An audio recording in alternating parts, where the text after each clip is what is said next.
guys, welcome to my channel. This is Rono Dipena TV Vlog. Andito naman po ko ngayon sa may Espanya Boulevard po, dito sa may Antipolo po, street po. At huwag niyo po kalimutan mag-comment po kayo ng star po. At huwag niyo rin po kalimutan i-follow niyo na po ang aking Facebook page, TikTok page, Instagram page. At i-subscribe nyo rin po yung aking YouTube channel po.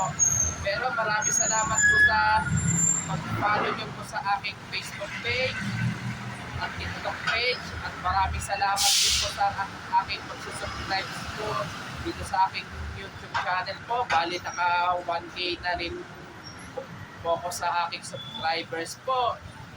At supportahan nyo rin po yung ang aking Instagram page po. Bali, i-follow nyo rin po at i-heart nyo rin po ang aking Instagram reel video rin po. Ito, tara po! Dito sa pag-update po ng project po ng MRT UP Diliman to Quiapo po. Ito po, nasa may Algeciras po dyan. Sa ano po, dyan po itatayo po ng station po ng North-South Commuter Railway po para sa main station po. Tapos ito naman po ay itatayo po ng station po ng MRT ng UP Diliman to Quiapo po.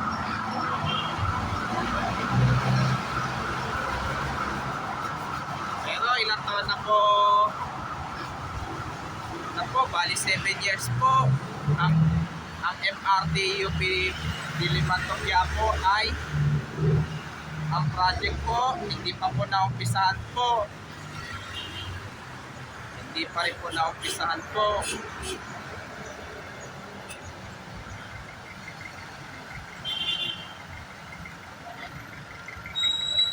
Kaya sana po sa next year maumpisahan na rin po ito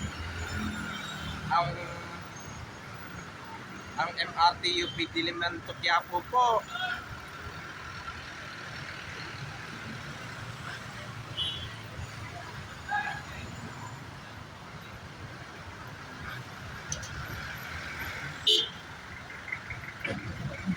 Pero nabanggit ko na po yung mga station po.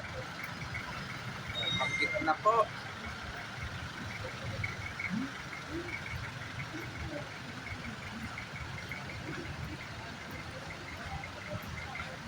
Pero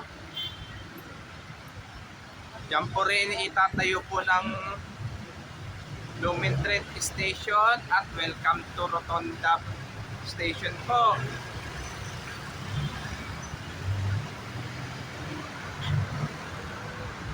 Kaya sana maumpisahan na po yun ang construction po ng MRT UP Diliman to Quiapo po. Tara po, balik na po tayo ngayon po. Kaya hanggang ngayon, hindi pa rin po naumpisahan po. Mga 7 taon na po, higit na po. At huwag niyo pong kalimutan, mag-comment po kayo. At huwag niyo rin pong kalimutan, please like, share, and subscribe po dito sa aking YouTube channel po.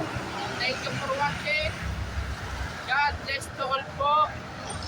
Kaya sana po, dagdagan nyo pa po ang aking subscribers po dito sa aking YouTube channel po. Pero maraming salamat po.